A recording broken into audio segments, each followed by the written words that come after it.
الحمدللہ رب العالمین والعاقبۃ للمتقین والصلاة والسلام علی اشرف الانبیاء والمرسلین۔ محترم ناظرین و سامعین، سنن ابن ماجہ میں سے ابواب الزکوٰۃ ہم سماعت فرما رہے ہیں۔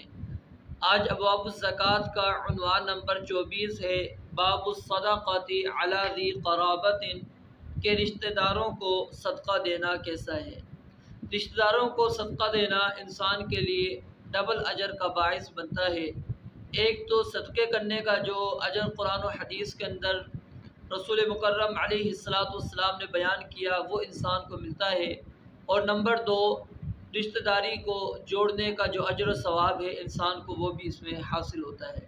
یعنی کہ قرابت دار جو رشتہ دار ہیں ان کے اوپر انسان جب خرچ کرتا ہے تو اس کو ڈبل اجر ملتا ہے۔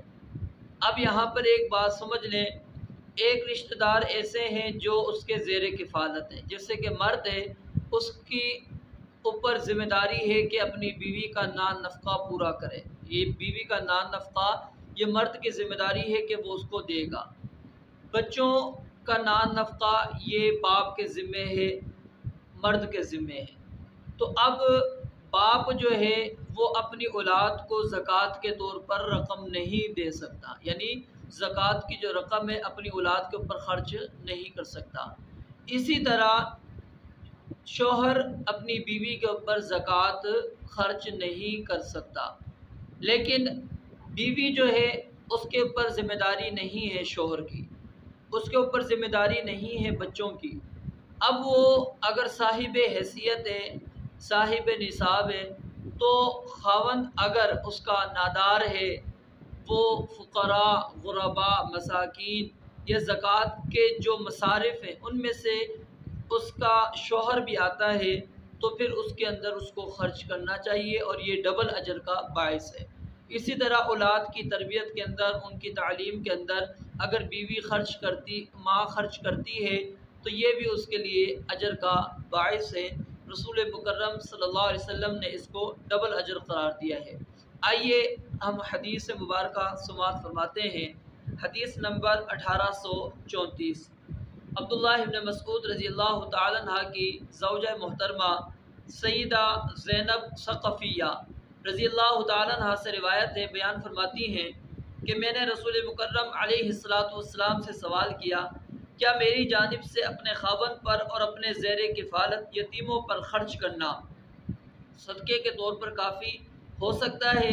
تو نبی علیہ السلام نے فرمایا، اس خاتون کو 2 ثواب ملیں گے، صدقہ کرنے کا ثواب اور رشتہ داروں سے نیکی کرنے کا ثواب۔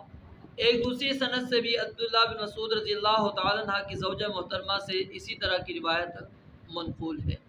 حدیث نمبر 1835، ام المؤمنین سیدہ ام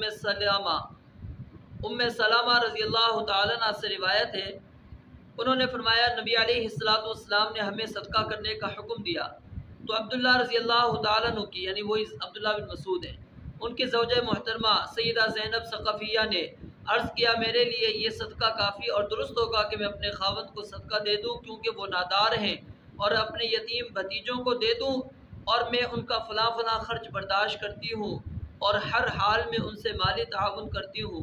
راوی نے کہا، آپ نے فرمایا ہاں؟ راوی نے کہا، سیدہ زینب ہاتھوں سے کام کرنے والی یعنی ہنر مند خاتون تھی۔ تو یہاں پر کیا ہے، نبی علیہ السلام نے اقارب میں سے جو امداد کے مستحق ہیں ان کی مالی مدد کرنے کو آپ علیہ السلام نے دوسروں کو دینے سے جو انسان صدقہ دیتا ہے اس سے افضل قرار دیا، اور اجر کے لحاظ سے رسول مکرم صلی اللہ علیہ وسلم نے اس کو زیادہ قرار دیا ہے کہ اس انسان کو ڈبل اجر ملتا ہے، ایک تو قرابت داری کا، تعلقات کے جوڑنے کا، اور دوسرا صدقہ کرنے کا۔ رب العالمین سے دعا ہے اللہ تعالیٰ سمجھنے اور عمل کرنے کی توفیق عطا فرمائے۔ وآخر دعوانا